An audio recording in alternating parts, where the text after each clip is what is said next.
Ischaemic heart disease. Ischaemic heart disease basically क्या होती हैं, हमारे पास कोई भी आर्गन जिसको अगर ब्लड फ्लो ऑब्स्ट्रक्ट हो जाएगा तो उसकी वजह से क्या हो जाएगा, इस्कीमिया हो जाएगा। अगर हार्ट का इसी तरह मतलब ब्लड फ्लो ऑब्स्ट्रक्ट होगा तो उससे क्या होगा, इस्कीमिक हार्ट डिजीज़ होंगी। इसकी क्या काज होता है, कोरोनरी ब्लड फ्लो जब भी ऑब्स्ट्रक्ट होता है उसके मल्टीपल काजेज़ होते हैं। उनमें से एक जो काज होता है उसमें ये होता है कि एथेरोस्क्लेरोसिस हो जाती है। एथेरोस्क्लेरोसिस किस वजह से होती है, उसके कौन से काजेज़ होती हैं। एथेरोस्क्लेरोसिस जैसे कि हमारे पास कोलेस्ट्रॉल लेवल बेसिकली इंक्रीज़ हो सकता है, एजिंग के साथ हो सकता है, मेल में प्रीडोमिनेंट होता है। सिमिलरली हमारे पास ये ओबेसिटी के साथ एसोसिएटेड होता है, कोलेस्ट्रॉल लेवल ज़्यादा हो जाता है। ये मल्टीपल फैक्टर्स हैं। और एथेरोस्क्लेरोसिस अगर एज के साथ ज़्यादा हो रहा है तो इसी तरह हमारे पास कोरोनरी आर्टरी में भी एथेरोस्क्लेरोसिस ज़्यादा होगा एज के साथ, उसकी वजह से हमारे पास इस्कीमिया होगा और उसकी वजह से फिर बाद में एमआई भी हो सकता है। आज हमारा टॉपिक है एंजाइना। एंजाइना में क्या होता है, एंजाइना की 3 मेन टाइप्स हैं, stable angina, unstable angina and Prinzmetal angina. Stable angina क्या होता है कि चेस्ट पेन इंसान को स्टार्ट हो जाता है और वो एक्सर्शन के साथ या कोई भी स्ट्रेस या एक्सरसाइज या कुछ और इस तरह की एक्टिविटी करेगा जिससे उसको ब्लड वर्कलोड हार्ट पे ज़्यादा हो रहा है, जिसकी वजह से हमारे पास उसको चेस्ट पेन होता है। ये क्यों होता है, बेसिकली इसी में ये होता है कि कोरोनरी आर्टरी जो होती है वो स्टीनोज हो जाती है, उसकी ऑब्स्ट्रक्शन हो जाती है बेसिकली ना, उसकी स्टीनोसिस होती है। जब तक 70% स्टीनोसिस नहीं होगी तब तक चेस्ट पेन नहीं होगा आपको। अब बेसिकली ये क्यों होती है, कोरोनरी आर्टरी की ना ऑब्स्ट्रक्शन क्यों होती है हमारे पास, ये हमारे पास एथेरोस्क्लेरोसिस की वजह से हो सकती है, जिसकी वजह से हमारे पास ब्लड फ्लो नहीं होता, ब्लड फ्लो मायोकार्डियम की डिमांड को पूरा नहीं कर रहा होता, जिसकी वजह से एक्सर्शन पे उसको पेन होगा। और हमारे पास देखें कि इसमें 70% स्टीनोसिस तो हो गई है, तो उससे क्या होगा कि हमारे पास जो इंजरी होगी मायोसाइट्स की वो रिवर्सिबल इंजरी होती है। अभी अगर परमानेंट इंजरी हो जाएगी यानी नेक्रोसिस हो जाएगी तो उसकी वजह से एमआई होगा यानी हार्ट अटैक हो जाएगा। लेकिन हमारे पास ये लास्टिंग, ये जो चेस्ट पेन होगा ना, ये हमारे पास लेस देन 20 मिनट्स होगा और ये रेडिएट करेगा लेफ्ट आर्म और जाट, और इसके साथ डायफ्रेसिस होगी यानी हमारे पास स्वेटिंग होगी और शार्टनेस ऑफ ब्रेथ। शार्टनेस ऑफ ब्रेथ क्यों होती है हमारे पास, क्योंकि देखें अगर वर्क लोड मतलब देखें हार्ट पंप नहीं कर पा रहा ना, उसकी इंजरी हो चुकी है, जिसकी वजह से हमारे पास क्या होगा कि पल्मोनरी एडिमा होगा, पल्मोनरी कंजेशन होगी, जिसकी वजह से हमारे पास शार्टनेस ऑफ ब्रेथ होगी। और इसी चीज़ पे हमारे पास क्या होगा, एसटी सेगमेंट डिप्रेशन। ये एक कंसेप्ट है जिसमें ना बच्चे बहुत ज़्यादा कंफ्यूज होते हैं और वो इस तरह के एमसीक्यूज रॉन्ग करते हैं। देखो ये हमारे पास इसकी लेयर्स है ना हार्ट की, सबसे ऊपर जो होता है पेरिकार्डियम होती है वैसे, देन हमारे पास एपिकार्डियम, ये तो उस हार्ट को ना कवर कर रही है, हार्ट की अपनी लेयर्स एपिकार्डियम होगी, ठीक है, देन मायोकार्डियम एंड हमारे पास देन एंडोकार्डियम होता है, ठीक है। अब हमारे पास जो ब्लड सप्लाई होती है ना वो बेसिकली हमारे पास कौन सी, कोरोनरी आर्टरीज आ रही हैं, यानी कोरोनरी आर्टरीज यहाँ हमारे पास ब्लड सप्लाई कर रही हैं इनको।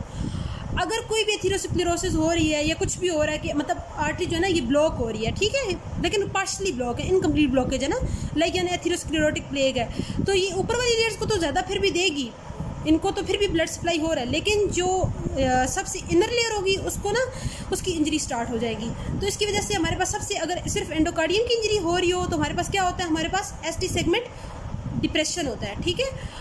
लेकिन अगर हमारे पास तीनों लेयर्स इन्वॉल्व हों यानी ट्रांसम्यूरल हमारे पास इंजरी होती है, इस्कीमिया हो जाए, तो हमारे पास क्या होता है, एसटी सेगमेंट एलिवेशन हो जाता है। फिर हमारे पास अगर 3 लेयर्स इन्वॉल्व हैं तो हमारे पास एसटी सेगमेंट एलिवेशन है, अगर 1 लेयर ओनली इन्वॉल्व है, एंडोकार्डियम इन्वॉल्व है, तो हमारे पास एसटी सेगमेंट डिप्रेशन है। तो यहाँ हमारे पास सिर्फ एसटी सेगमेंट डिप्रेशन होगी ड्यू टू सब एंडोकार्डियम इस्कीमिया।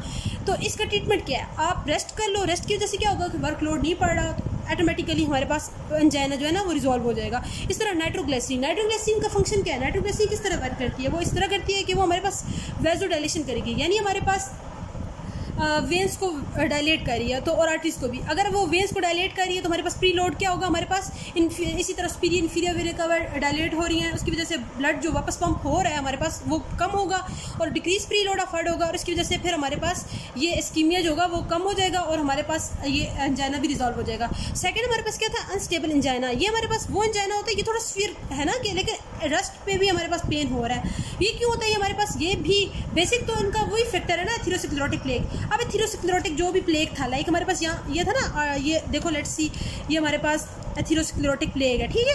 अब इसका जब रप्चर हो जाएगा यहाँ से, तो यहाँ हमारे पास क्या होगा कि यहाँ हमारे पास एंडोथीलियम से काफ़ी सारी इन्फ्लेमेटरी फैक्टर्स होंगे और भी हमारे पास इस तरह के होंगे जो कि हमारे पास प्रो इन्फ्लेमेटरी होंगे, जो कि जो कोगुलेटिव फैक्टर्स रिलीज होंगे, जिसकी वजह से थ्रोम्बोसिस बन जाएगा।